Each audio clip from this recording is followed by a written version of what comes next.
Hello student, आइए हम लोग नीट 2025 में आए हुए क्वेश्चन को सॉल्व करते हैं।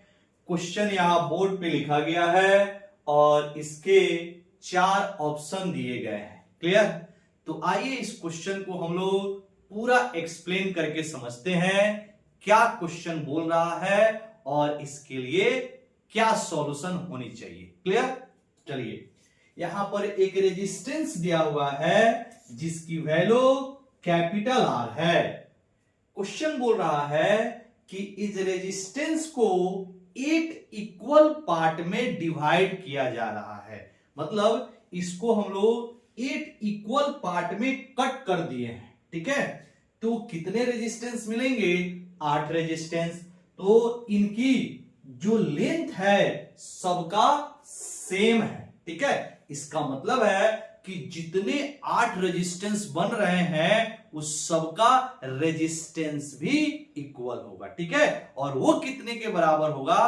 तो R/8 के बराबर होगा। कहने का मतलब है जब R रेजिस्टेंस को आप एक इक्वल पार्ट में डिवाइड करेंगे तो सभी रेजिस्टेंस की वैल्यू सेम होगी और R/8 के इक्वल होगा। क्लियर? तो यहां पे हम लिख सकते हैं R1 is equal to R2 is equal to R3 is equal to R4 is equal to R5 is equal to R6 is equal to R7 is equal to R8। This is equal to R/8। Clear? फिर अब इसके बाद बोला जा रहा है कि इनका 4 ग्रुप बनाइए। ठीक है, और 4 का जो आपने ग्रुप बनाया है उन चारों को पैरेलल में कनेक्ट कीजिए। ठीक है, यानी कि 4 का कितना ग्रुप बनेगा? तो 2 ग्रुप बनेगा और इनको क्या करना है? पैरेलल में कनेक्ट करना है। तो देखिएगा नीचे हमने पहले से डायग्राम बना रखा है, यानी कि R1 R2 R3 R4 को हमने क्या किया है? पैरेलल में कनेक्ट कर दिया है। और फिक्स जो नेक्स्ट 4 है मतलब R5 R6 R7 और R8 इनको भी हमने पैरेलल में कनेक्ट कर रखा है। ठीक है, फिर इसके बाद बोला जा रहा है कि ये जो 2 ग्रुप मिल रहे हैं पैरेलल वाले, इनका जो इक्विवेलेंट आ रहा है उनको आप सीरीज में कनेक्ट कीजिए और तब फाइनल आंसर बताइए कि कितना आएगा। ठीक है, तो हम लोग क्या करेंगे, पहले इन दोनों को हम लोग सॉल्व करके इनका इक्विवेलेंट निकाल लेंगे और जो आएगा इक्विवेलेंट उनको आप सीरीज वाले फॉर्मूला में रख के फाइनल आंसर निकाल सकते हैं। क्लियर? तो चलिए पहले हम लोग क्या करेंगे, इनको सॉल्व करेंगे पैरेलल में। तो क्या फॉर्मूला होता है? 1/R equivalent is equal to 1/R1 plus 1/R2 plus 1/R3 plus 1/R4। Clear? अब देखिएगा जैसे आप इसको सॉल्व करेंगे तो कितना हो जाएगा?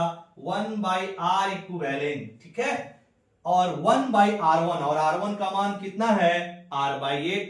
तो 1/R/8 ध्यान समझेंगे, 1/R/8 मतलब क्या हो जाएगा? 8/R हो जाएगा, यानी 1/R1 is equal to 8/R। इसी तरह R2 का भी वैल्यू क्या है? R/8 है, तो प्लस हो जाएगा 8/R ये भी, और ये भी हो जाएगा 8/R, अब प्लस ये भी हो जाएगा आपका 8/R। क्लियर? अब इनको सॉल्व करेंगे तो 8/R 8/R 8/R 8/R यानी कि 4 टाइम्स 8/R। क्लियर? तो ये हो जाएगा 4 times 8/R is equal to 32/R। ठीक है, यानी 1/R equivalent is equal to कितना हो गया? 32/R। तो R इक्विवेलेंट कितना हो जाएगा? R/32 हो जाएगा, यानी कि यहां से अगर R इक्विवेलेंट निकालेंगे तो ये हो जाएगा R/32। क्लियर? तो उसी तरह इसका जब इक्विवेलेंट आ गया, देखिएगा इनका इक्विवेलेंट जब R हो गया आपका R/32, तो इसका भी इक्विवेलेंट कितना होगा? इसका भी इक्विवेलेंट होगा R/32। ठीक है, अब इन दोनों को क्या करना है बाबू? सीरीज में कनेक्ट करना है, मतलब ऐसे। ठीक है, ये हो जाएगा आपका R/32 और यह भी हो जाएगा R/32। ठीक है, अब आपका फाइनल आंसर क्या आएगा?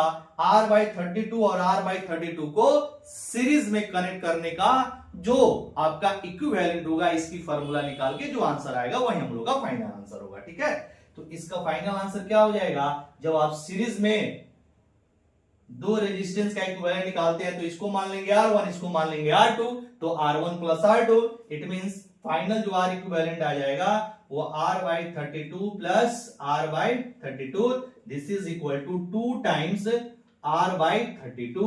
सॉल्व करेंगे तो ये आ जाएगा आपका R/16। तो जो फाइनल आंसर आएगा वो कितना हो जाएगा R/16, 16 यानी R/16। तो इसके लिए करेक्ट ऑप्शन कौन सा हो जाएगा? Option number 3। क्लियर? तो आई होप आपको ये सॉल्यूशन समझ में आया होगा। तो क्या करेंगे, वीडियो को लाइक करेंगे, चैनल को सब्सक्राइब करेंगे और मेरे फेसबुक पेज को भी आप फॉलो कर लेंगे और ज्यादा से ज्यादा आप अपने मित्रों में शेयर करेंगे। Thank you very much.